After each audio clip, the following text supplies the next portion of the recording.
Hi everyone. In this video, let us discuss one more Java program that is based on the two-dimensional arrays. The question is, write a program in Java to accept a matrix as input and to display the sum of border and non-border elements. A matrix in Java is actually represented in the form of double-dimensional arrays. So matrix can be represented in the form of double-dimensional arrays.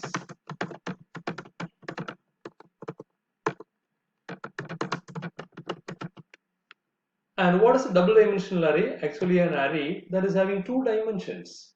Normally, when you are declaring a single-dimensional array, for example, an integer array, its data type is integer, and then name of the array, for example, num, then it's a set of square brackets, and then is equal to new, then int again, the size of the array, for example, 10. So here this array represents a single dimension. That means the array grows in only one direction or in one axis. Or to represent any element in this array, we require only one subscript. So if you want to access a particular element in this array, for example num of 3. Here to access any element in this array, we require only one subscript. So it's called single dimensional array.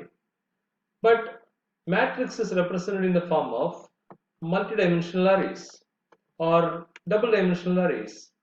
So how to represent a double dimensional array is actually the data type as usual, then the name of the array, for example num, then two sets of square brackets equal to new, then int, then again two sets of square brackets. And now what we want to know is actually instead of using a single set of square brackets, we are using two sets of square brackets here, and first square bracket corresponding to the number of rows in the matrix, and the second set of square bracket actually denotes the number of columns in the matrix. So as in the single dimensional array, the first two sets of square brackets is actually empty. Again here we can represent the number of rows and then number of columns in the matrix. For example, in this matrix we are having a number of three rows and three columns. That is, it's called 3 cross 3 matrix. It's called 3 cross 3 matrix. So let us have a small example in a matrix. This is a matrix, and now here actually it is having three rows, but actually it's a general form of matrix. For example, the first row in any matrix is represented as row 0. That means the index of the first row is row 0, and index of the second row is row 1, like that. Index of the last row is rm minus 1, where m is the number of rows. Then here first column is represented as C0, then second column is C1, then like that. The last column is Cn minus 1, where n is the number of columns in the matrix. So if you want to access a particular element in this matrix, you want to have two index. First index represents the row in which that element is available, and second set of square brackets represents the index of the column in which that particular element is available. Let us take this as example. This 9 is actually part of this matrix, and this 9 can be represented by its row index. So index of its row is actually 1. It's in the second row, so its index is actually 1. So the row index is actually 1, and it is in the second column, and the index of the second column is 1. So this element 9, which is in the second which is the second element in the second row and second element in the second column, so it can be represented like this. The row index is 1 and column index is also 1. So this is how every individual element in the matrix can be accessed. Now, what is a border element? What is the border element? The element which is in the border of the matrix. What is a border? This is a border. That means the row that is in the border of the matrix. Then this row is also the border. Like that, the first column is the border. The first column is the border. Then last column is also the border. This is what called as the border of the matrix. Now, the elements which are in the border rows and border columns are called as border elements. So, which are all the border rows in this matrix? The first row. The first row means row 0. Then the last row, Rm minus 1. That means the last row. Then first column, column 0. Then last column, column n minus 1. So any element that is lying in the first row, then last row, and first column and last column are considered as border elements. Now this program aims to find the sum of border and non-border elements in the given matrix. So let us move to the program. Let us assume a class array some border, then the main method is return public static void main string argus.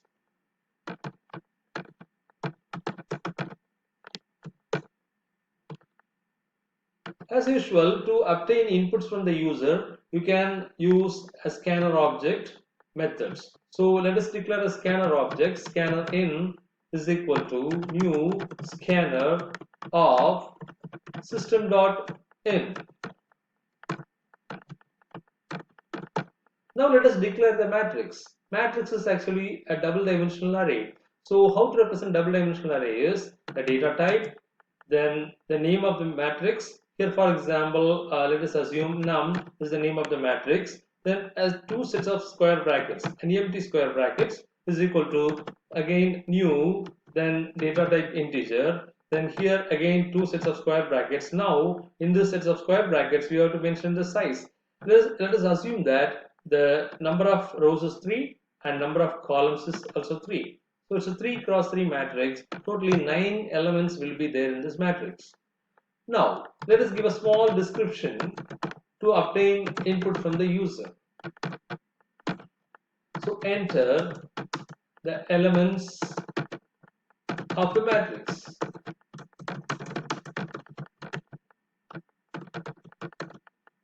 Now, how many elements are there in this matrix? There are 9 elements in this matrix. And this 9 elements should be obtained from the user using the scanner method nextInt in the repeated fashion. So we have to go for a for loop. Actually, what is an important thing is here in the single dimensional arrays we used to have one for loop to obtain input from the user because here there is only one dimension. That means the number of indexes is actually 1. But here we want to have 2 dimensions. That means one is to represent the row, another is to represent the column. So we require a nested for loop. So that means a for loop in a for loop. First outer for loop will denote the rows and the inner for loop will denote the columns. Let me assume I as the looping variable and that is denoting the rows. Then I is initially starting from 0 because the first row is actually having its index 0, then less than number of indexes is number of rows is 3, so less than 3, 0, 1, 2, then I plus plus. So the outer for loop actually denotes the number of, or it is executing for the number of rows in the matrix. Then the inner for loop, for every row there are 3 columns. So the inner for loop works for the number of columns in the matrix. So let me assume the looping variable is j and the first index of the first column is 0 and it is going till 2, 0, 1, 2 because there are 3 columns. So 0 to 2, so less than 3. Then j plus plus.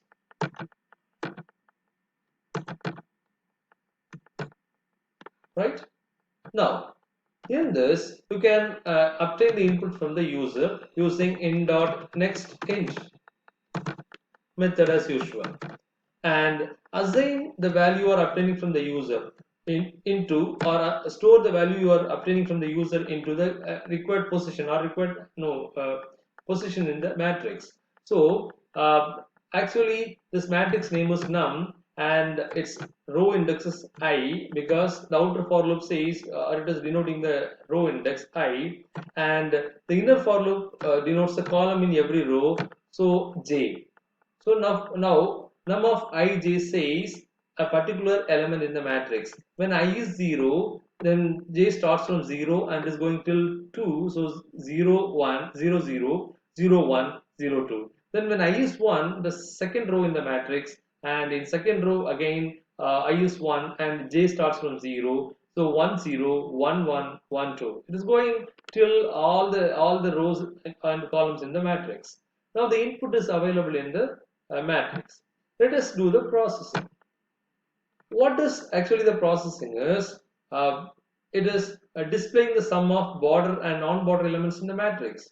As we already discussed, the border elements are the border rows actually are the first row and last row.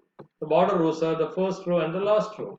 See, are 0 and the last rows are n minus 1. And like that, border columns are first column and the last column, right? So here what we can do is, you take every element in the matrix, right, as usual. For I equal to 0, I less than number of rows is 3, then I plus plus,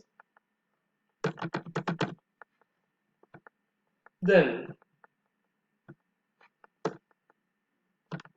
again inner for loop for j equal to 0, j less than 3, again number of columns, then j plus plus. Now take every element and check whether it is a border element. What is a border element? An element that is lying in the first row or last row, or first column or last column. So if the row index of that particular element is 0, or the row index of the element is 2, that means the last row, or the column index is 0, or the column index is 2, that means last column, then that particular element is the border element. So if I equal to 0, that means it's a first row, and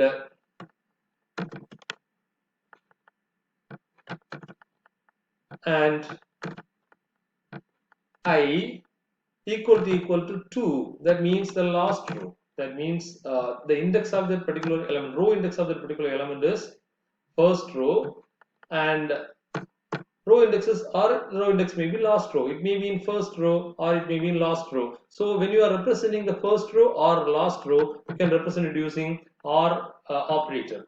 Then like that, the element may be in first column. The element may be in first column. That means j equal to 0, first column. Then or j equal to the last column too. If this is the case, then that element that's having row index 0 or row index 2, or column index 0 or column index 2, is the border element. In that case, you can sum, or you can add it with a variable. For example, sum row is equal to sum row plus that particular element. For example, num of I, j. Are you able to follow it? Yes. So now this is what actually the sum of that particular elements in the matrix, sorry, border elements in the matrix. And let us display the sum of border elements. System dot out dot println sum of border elements is actually sum row, or we can say it is sum border. Sum border is equal to sum border plus num of j, num of ij. That means that particular element is added with sum border. So we can